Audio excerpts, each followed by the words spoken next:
Hello everyone, ये question जब मैंने अपने ऑफलाइन टेस्ट में दिया ना तो कुछ बच्चों से सॉल्व नहीं हुआ और किसी ने कहा कि मैम समझ ही नहीं आया कैसे करना है।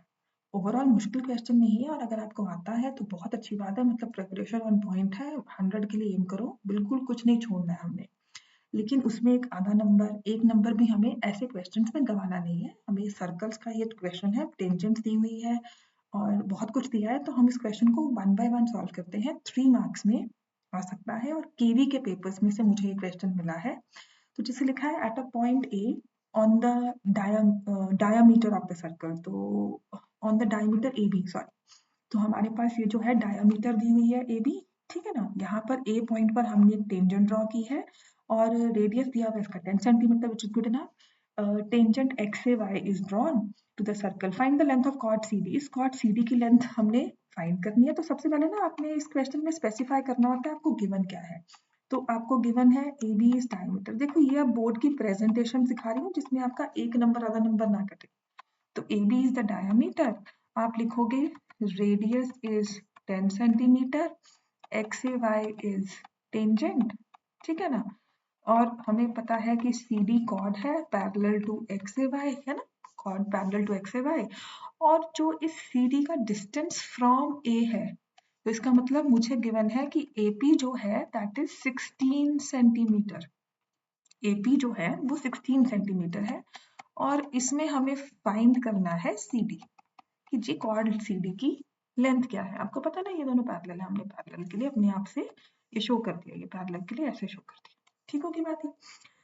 अब सबसे पहली चीज तो देखो, हमें पता है कि हमें सर्कल्स के चैप्टर का क्वेश्चन दिया है। अगर मैं इसका सॉल्यूशन भी लिखती हूँ तो सबसे पहले तो मैं यही लिखूंगी कि radius and tangent are perpendicular at the point of contact. Tangent are perpendicular at point of contact. जो जो स्टेप्स हमें लिखने होंगे ताकि एक भी नंबर ना कटे इस क्वेश्चन में। आता सबको होगा, अगर एमसीक्यू में आए तो बहुत अच्छी बात है, कुछ भी ये सब नहीं है, सिंपल आंसर निकाला और आपने क्वेश्चन सॉल्व कर दिया। लेकिन मुझे ये 3 मार्क्स में मिला है क्वेश्चन। अगर 3 मार्क्स है तो प्रेजेंटेशन बहुत जरूरी है। तो इसलिए हम कहेंगे O A is perpendicular to X A Y, जिससे कि मेरे पास आ जाएगा angle O A X is 90 degree. अब फर्दर मुझे दिया हुआ है C D is parallel to X A Y and A B is the transversal. तो ट्रांसवर्सल होने की वजह से हमारा जो ये एंगल है, मैं एंगल सी पी ओ लिख रही हूँ या एंगल सी पी ए लिख रही हूँ। C P A plus angle X A B था, एक्स ए वाई, सॉरी मैंने यहाँ पर X A Y O A X लिखा है ना, ओ ए एक्स। तो ओ ए एक्स 90 डिग्री ले लिया, तो सी पी ए लिया है, यहाँ से एक्स ए ओ ले सकती हूँ या एक्स ए पी ले सकती हूँ, ठीक है। Angle X A P equals to 180 degree, जिसको हम लिख देंगे को इंटीरियर एंगल्स। आप कॉरस्पॉन्डिंग भी ले सकते हो, आप ऑल्टरनेट इंटीरियर भी ले सकते हो, पर मुझे सबसे इजी लगा कि और कुछ नहीं एक्सप्लेन करना होगा कि अंदर का एंगल भी है। तो सी पी ए की वैल्यू हमें निकालनी है। और फिर भी अगर आपको लगता है कि यहाँ पर थोड़े से नंबर हमारे कट सकते हैं, तो देखो ना एक्स ए पी और यहाँ पे ओ एक्स लिखा है, यहाँ पर या तो लिख दो एंगल, साथ के साथ ही ओ ए एक्स लिखा है ना, तो मैं एक्स ए पी लिख देती हूँ।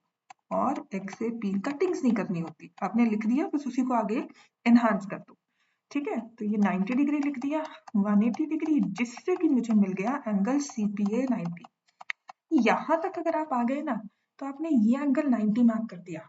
अब ये एंगल 90 मार्क करने का मतलब है कि O से हमने परपेंडिकुलर ड्रॉ किया है कॉर्ड को।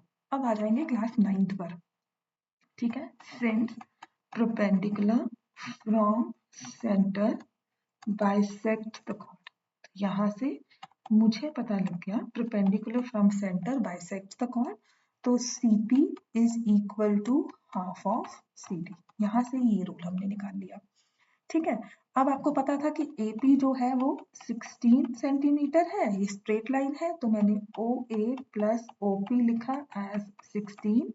OA क्योंकि रेडियस है तो ये हो गई 10, OP की वैल्यू हमारे पास आ गई कितनी, देखो यहाँ से हमारे पास OP की वैल्यू आ जाएगी 6 सेंटीमीटर। ये हमें निकालना होगा, ठीक है ना। उसके बाद देखो इतना सब करने के बाद ना फाइनल हमारा स्टेप है in triangle, in triangle OPC by Pythagoras theorem हम लगाएंगे क्योंकि हमने perpendicular from centre bisects the chord भी लगा लिया, तो पाइथागोरस थ्योरम हम लगा लेंगे which says OP square plus CP square equals to OC square. OC square अब रेडियस है, बार बार नहीं लिखेंगे कि OA OC रेडियस है, इतना हमें नहीं डिटेल करना होता। OP हमारे पास है डिस्टेंस, देखो हमने निकाला ये 6 का स्क्वायर, फिर CP स्क्वायर, OC आपके पास है 10 का स्क्वायर। अब कैलकुलेशन इतनी मैटर नहीं करती, समझ में आता है कि ये 6 8 10 वाला है, 10 हाइपोटेन्यूज में है, तो 6 8 10 का ट्रिपलेट बना, तो मैं डायरेक्टली लिख दूंगी CP इज 8 सेंटीमीटर। आप एक स्टेप लगाकर और कर सकते हो, और ये CP 8 सेंटीमीटर आ गया। और लेकिन मुझे लेंथ ऑफ कॉर्ड निकालनी है, देयरफॉर कॉर्ड CD, क्योंकि हम ऑलरेडी मेंशन कर चुके हैं कि CP जो है वो CD का हाफ है, तो CD is 2 times the length of CP which will be 16 centimetre. बस लास्ट में ना देखो, मैंने देखा काफी बच्चे जब पेपर चेक करते हैं ना, काफी बच्चे ये नहीं लिखते, तो लास्ट में ना अपने आंसर को ब्यूटीफाई करना होता है, तो हमने सिर्फ इतना लिखना है therefore लेंथ, क्योंकि लिखा ना find the length of chord, तो बस लास्ट में लिख दो length of chord CD equals to 16 centimetre. MCQ के लिए आएगा तो बहुत अच्छी बात है, बहुत जल्दी आंसर कर दोगे, लेकिन अगर फुल लेंथ के लिए आएगा तो हाँ हमें मेंशन करना है radius and tangent of perpendicular, हाँ हमें मेंशन करना है कि पैरेलल लाइंस है देयरफॉर दिस एंगल इज 90, और हाँ हमें मेंशन करना है perpendicular from centre bisects the chord. ये 3 थ्योरम्स तो हमने लिखनी है अपार्ट फ्रॉम द वर्किंग। आराम से क्वेश्चन 3 मार्क्स में जस्टिफाइड है, आ भी सकता है, और इतना लिखोगे कहीं नंबर नहीं कटेगा। Stay tuned for more such questions. Bye bye.